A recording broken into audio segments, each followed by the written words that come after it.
इतिहास में जितने भी चमत्कारी महापुरुष हुए जिन्होंने मानवता के हित के कार्य किए, उन सब में एक कॉमन चीज थी: स्वस्थ तन, संयमित मन और पावरफुल ब्रेन। ये बात तो हम सभी जानते हैं कि जितना पावरफुल हमारा ब्रेन होता है उतने पावरफुल पर्सनालिटी हम बन जाते हैं। तो हम जरूर जानना चाहेंगे कि वो कौन सी शक्ति है जिसने इनके ब्रेन को सुपर नेचुरल पावर से भर दिया। तो चलिए यह जानने के लिए ब्रेन का वैज्ञानिक विश्लेषण करते हैं। ब्रेन चाहे मनुष्य का हो या जानवर का, उसको बनाने वाला मुख्य तत्व है लेसिथिन, जो कि फास्फोरस का एक कंपाउंड है। ब्रेन में मौजूद इंपॉर्टेंट ग्लैंड्स जैसे पिट्यूटरी और पीनियल ग्लैंड्स में भी मुख्य रूप से लेसिथिन होता है। पिट्यूटरी और पीनियल ग्लैंड्स हमारे शरीर में अनेक महत्वपूर्ण हार्मोन्स को बनाने का काम करते हैं। इंग्लिश फिजियोलॉजिस्ट डॉक्टर इवांस बताते हैं कि जब हम सोचते विचारते हैं तब हमारे दिमाग में फास्फोरस का ऑक्सीडेशन प्रारंभ हो जाता है। जर्मन बायोकेमिस्ट्स कहते हैं, विदाउट फास्फोरस नो थॉट। यह फास्फोरस हमारे नर्वस सिस्टम के लिए इलेक्ट्रिक पल्सेस का भी निर्माण करता है। प्रत्येक सेकंड हमारे नर्व्स और ब्रेन में हजारों की संख्या में टिश्यूज डैमेज होते रहते हैं, जिसको रिपेयर की आवश्यकता होती है। लेसिथिन हमारे नर्व और ब्रेन टिश्यूज को बनाता है। तो हम समझ ही गए होंगे कि फास्फोरस और उसका कंपाउंड लेसिथिन हमारे लिए कितना इंपॉर्टेंट है। परंतु हम में से कई लोग इस मूल्यवान तत्व का नादानी में बहुत नुकसान करते हैं। सबसे दुख की बात तो यह है, जिन टीनेजर्स और नवयुवकों के विकसित होते दिमाग को इस तत्व की सबसे ज्यादा जरूरत होती है, वे ही इसे सबसे ज्यादा बर्बाद करते हैं। आप सोच रहे होंगे कैसे? क्षणिक सुख जैसे मास्टरबेशन यानी हस्त मैथुन और संभोग। हमारा जो वीर्य है उसका भी मुख्य तत्व लेसिथिन है। पुरुषों में वीर्य एवं महिलाओं में रज लेसिथिन का मुख्य स्टोर है। यानी कि हर बार जब भी हम क्षणिक सुख के लिए अपने विवेक का बटन बंद करके वीर्य नाश करते हैं, तब हम अपने ब्रेन को ही तबाह कर रहे हैं। अनेक मूर्धन्य साइंटिस्ट ने भी रिसर्च करके यह बताया है, अत्यधिक वीर्य नाश से हमारा शरीर हमारे ब्रेन या हड्डियों से लेसिथिन और अन्य पोषक तत्व खींच कर भी वीर्य बनाता है। इसके विपरीत अगर हम वीर्य को बचाते हैं तो यह हमारे शरीर में रीएब्सॉर्ब होकर हमारे ब्रेन एवं स्पाइनल कॉर्ड को ही पुष्ट करता है। यही कारण था कि सुकरात, पाइथागोरस, एरिस्टोटल, चाणक्य, पाणिनि जैसे महान दार्शनिक, आइंस्टाइन, न्यूटन, आर्यभट्ट जैसे महान scientists, Kalidas, Leonardo da Vinci, Rafale जैसे आर्टिस्ट्स और कवि संयमी जीवन जीते थे। भारत में ब्रह्मज्ञानी योगी महापुरुष जैसे कि स्वामी लीलाशाह जी बापू, स्वामी विवेकानंद, स्वामी रामतीर्थ के जीवन में चमत्कार और विश्व मानव के कल्याण के लिए ज्ञान, दर्शन, चिकित्सा, नीति नियम में उनका योगदान ब्रह्मचर्य के पावर का जीता जागता उदाहरण है। प्रत्येक प्राणी की डाइजेस्टिव पावर लिमिटेड है, यानी एक समय में हमारा शरीर एक सीमित मात्रा में ही पोषक तत्वों को शरीर में ले सकता है। इसके अलावा हमारे शरीर में वीर्य बनाने की प्रोसेस बहुत लंबी है। आयुर्वेद के अनुसार आचार्य सुश्रुताचार्य ने कहा है, रसाद रक्तम ततो मांसम मांसान मेदः प्रजायते, मेदस्यास्ति ततो मज्जा, मज्जाया शुक्र संभवः। अर्थात शरीर में भोजन से रस, रस से रक्त, रक्त से मांस, मांस से मेद, मेद से अस्थि, अस्थि से मज्जा और मज्जा से वीर्य बनता है। एक बार के सेक्स हस्त मैथुन करने से 15 ग्राम या इससे अधिक वीर्य खर्च होता है।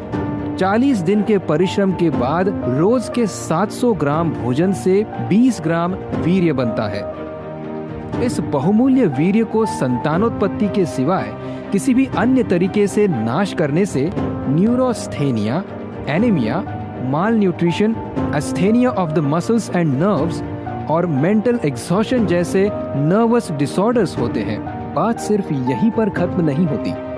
जो टीनेजर्स कम उम्र में ही कामुकता के शिकार हो जाते हैं, वे अपना सर्वनाश कर लेते हैं। हमारे ब्रेन का एक महत्वपूर्ण हिस्सा है फ्रंटल लोब, जो कि judgement, impulse control, decision making और सहानुभूति के लिए उपयोग में आता है। यूनिवर्सिटी ऑफ पेंसिल्वेनिया की प्रोफेसर फ्रांसिस जेनसन कहती हैं कि हमारे ब्रेन का फ्रंट भाग यानी फ्रंटल लोब को डेवलप होने और ब्रेन के दूसरे हिस्सों से अच्छी तरह से जुड़ने में शुरू के 25 वर्ष लगते हैं। And it starts in the back of your brain and moves forward. So the last place to connect is the frontal lobe.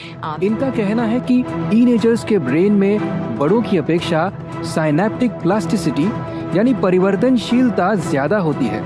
अर्थात टीनेजर्स अच्छे या बुरी किसी भी चीज को हार्डर, स्ट्रॉन्गर, लॉन्गर और फास्टर पकड़ लेते हैं। चूंकि 25 साल तक डिसीजन मेकिंग के लिए हमारा दिमाग फिट नहीं होता है, इसीलिए इस समय में युवाओं के लिए सही या गलत माहौल, दोस्त और लाइफ पार्टनर चुनने का निर्णय घातक हो सकता है।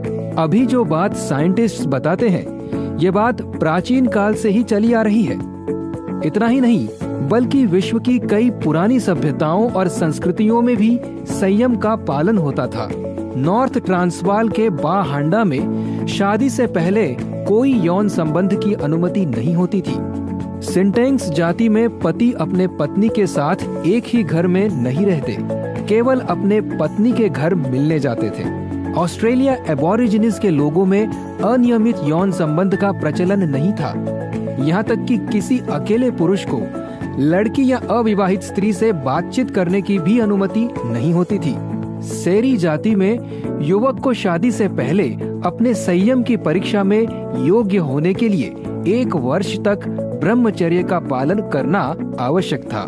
मलायस के लोग तो युद्ध के समय में कठोर संयम का पालन करते थे। यहाँ तक कि स्पार्टन लोगों में भी संयम का पालन दृढ़ता से ही होता था। पति पत्नी अलग अलग कमरों में सोया करते थे। इसी संयम के कारण इस जाति की शूरवीरता, पराक्रम और उनका शारीरिक गठन कई सदियों तक विख्यात था। भारत में भी यह लाखों वर्षों पहले हमारे ऋषि मुनि जानते थे। तभी पहले बचपन से 25 वर्ष तक ब्रह्मचर्य आश्रम का विधान बनाया था। गृहस्थ में भी मैथुन कब करना और कब नहीं करना, कैसे करना, इस विषय में हमारे शास्त्रों में वर्णन है। हमारी भारतीय संस्कृति की विशेषता है कि समय समय पर हमारे यहाँ महापुरुषों का अवतरण होता रहता है और ऐसे संत ही ऐसी व्यवस्था बनाते हैं कि समाज संयम का पालन करे। तभी हमारे यहाँ असंख्य ब्रह्मचारी विभूतियां प्रकट होती हैं। वर्तमान समय में इसी ऋषि परंपरा में पूज्य संत श्री आशाराम जी बापू ने अपने प्रयासों, योग सामर्थ्य, सत्संग और युवाधन सुरक्षा अभियान से समाज के सभी वर्गों को ब्रह्मचर्य का महत्व समझाया है। उनकी कृपा से करोड़ों युवाओं का जीवन बदल गया है। युवाओं के बेस्ट गाइड और हितैषी मित्र संत, महापुरुष और माता पिता ही होते हैं।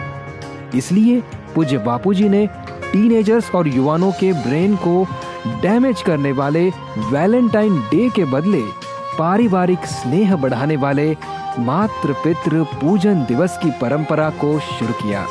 यह अनोखा पर्व 166 देशों के भटके हुए युवाओं को उनके परम हितैषी यानी माता पिता और गुरुजी का आदर पूजन करवाकर उनको संयमी सदाचारी बनाता है। आइए ऐसे युग प्रवर्तक संत श्री के श्रीमुख से ही संयम का महत्व सुनते हैं। तो मैं चाहूंगा कि सभी का कल्याण हो। कोई ईसाई नहीं चाहता कि मेरी कन्या 13 साल में गर्भवती हो जाए स्कूल जाते जाते। कोई मुसलमान नहीं चाहेगा कि मेरी कन्या, कुंवारी कन्या हवस के शिकारियों की शिकार हो जाए, और कोई यहूदी पारसी नहीं चाहेगा कि मेरा पुत्र अथवा पुत्री विकारों के शिकार हो जाए। हिंदू तो चाहेंगे कैसे? तो लाखों करोड़ों माता पिताओं की हृदय की पीड़ा और लाखों करोड़ों बच्चे बच्चियों का भविष्य तबाही के कगार में जा रहा है। उनकी पीड़ा से मेरा हृदय द्रवित हुआ। तो हृदय की द्रवितता उस हृदयेश्वर के पास पहुंची। उन्होंने कहा ये कर लो, बस हो गया। वो जिसकी प्रेरणा हुई वही ये सब काम करवा रहा है। और छत्तीसगढ़ सरकार ने मेरी बात सुनी और उसी समय मुख्यमंत्री, शिक्षा मंत्री, दूसरे मंत्री बैठे थे प्रवचन में, खड़े हो गए कि आज तो 12 फरवरी है, परसों 14 फरवरी को छत्तीसगढ़ सरकार 14 फरवरी को मातृ पितृ पूजन दिवस का दर्जा देके मातृ पितृ पूजन दिवस सारे राज्य में मनाया जाएगा। वैलेंटाइन डे मनाने पर पाबंदी। और उन बहादुरों ने जो कहा करके दिखाया महाराज जी। वैलेंटाइन डे के बदले माता पिता का पूजन दिवस, इसलिए मैंने ढूंढा कि माता पिता वैसे ही बच्चों पर मेहरबान होते हैं, लेकिन जब माता पिता का कोई बच्चा कहता है माँ तुम मेरी है, तो माँ के खुशी का ठिकाना नहीं रहता है। पापा मैं तुम्हारा हूँ, पिताजी तुम मेरे, तो पिताजी के आनंद का दरिया उमड़ता है। लेकिन जब माता पिता का पूजन करेंगे तो पिताओं का अंतरात्मा और माताओं का अंतरात्मा बच्चों पर बरसेगा और बच्चे होनहार होंगे। ऐसे सज्जन आत्माएं भी तो उन्हीं माताओं की संतान है।